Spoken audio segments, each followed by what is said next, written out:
আসসালামু আলাইকুম, সবাই কেমন আছেন? আলহামদুলিল্লাহ আমিও ভালো আছি। তো সব সময় আমরা নাস্তা করি একটু ভারী বা অন্য কিছু যেটা একটু ভারী হয়, কিন্তু আজকে হচ্ছে আমার মন চাচ্ছে ফ্রুটস দিয়ে খালি নাস্তা করব। তার জন্য আমি ফ্রুটস নিয়ে নিলাম।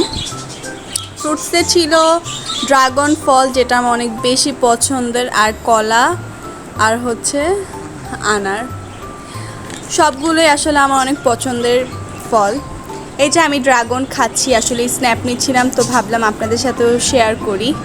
ড্রাগন ফলটা আসলে আমার বাচ্চাদের মতো মুখ নষ্ট করে, হাত নষ্ট করে খেতেই ভালো লাগে। আর ড্রাগন ফলটা যে ঠোঁট গোলাপি হয়ে যায়, হাত গোলাপি হয়ে যায়, এটাই আসলে আমার বেশি ভালো লাগে আর কি। কে কী মনে করে জানি না, যেটা আমার পছন্দ, বা আমি এটা মুখ হাত নষ্ট করেই খেতে পছন্দ করি। কেউ কিছু মনে করবেন না, আমি জাস্ট মজা করে বলছিলাম।